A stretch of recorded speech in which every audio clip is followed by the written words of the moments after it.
మిత్రులారా అందరికీ ధన్యవాదాలు. ఇటు ఇటు ఈరోజు బౌద్ధ ధర్మ ప్రచార కేంద్రం ఆధ్వర్యంలో యాత్ర ఈ ఆర్టీసీ డిపో నిర్వహించినటువంటి దెబ్బల రోడ్ల నుంచి సత్యనారాయణపురం వరకు కార్యక్రమం జరుగుతుంది. ఈ పాదయాత్ర దేనికోసం? బౌద్ధం అంటే ఏమిటి? బౌద్ధం అంటే జ్ఞానం.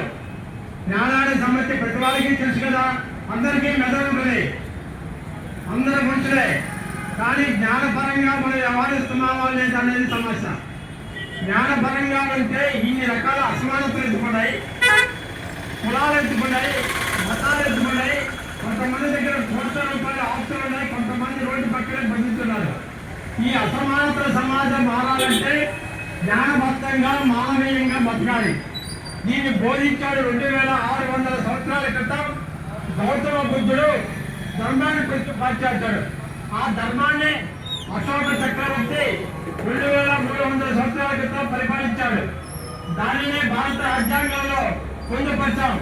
75 సంవత్సరాల నుంచి భారతదేశంలో ఏ పార్టీ అధికారంలో ఉన్నా భారత రాజ్యాంగం మీద ప్రమాణం చేస్తున్నారు, కానీ పరిపాలన దానికి సంబంధంగా జరగటం లేదు.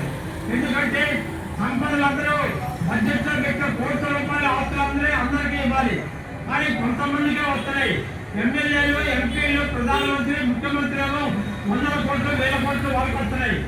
ఓటర్లకేమో 100 రూపాయలు, 500, 1000 రూపాయలే వస్తున్నాయి. ఇది ఎట్లా? ఓటర్ వేస్తేనే కదా మంత్రి అయింది, ఓటర్ ఓట్లేస్తేనే కదా ప్రధానమంత్రి అయింది, ఓటర్ ఓట్లేస్తే కదా ముఖ్యమంత్రి అయింది, ఓటర్ ఓట్లేస్తేనే కదా చీఫ్ సెక్రటరీ, కలెక్టర్ అందరూ జీతాలు ఇస్తుంది, ఓటర్లు పన్నులు కట్టే కదా జీతాలు తీసుకుంటుంది. కానీ ఈ ఎందుకు రోడ్డు పక్కన పోస్తున్నారు, వాళ్ళకేమో 100 కోట్ల రూపాయలు ఎక్కువ వస్తాయి. ఇది అధర్మం కదా. కాబట్టి ధర్మబద్ధంగా జరగాలి. మీరు రాజ్యాంగం మీద ప్రమాణం చేస్తున్నారు, ఆ ప్రమాణం ప్రకారం మీరు బాధ్యత చేయాలి. కలెక్టర్ పని అయితే, ఎస్పీ పని అయితే, పోలీసుల పని అయితే, ఎంఆర్ఓ పని అయితే, ముఖ్యమంత్రి పని అయితే, ప్రధానమంత్రి పని అయితే వాళ్ళు వాళ్ళ పనులు చేయమని చెప్పి ధర్మంగా పరిపాలించమని చెప్పి అశోక చక్రవర్తి 2300 సంవత్సరాల కింద అశోకించారు.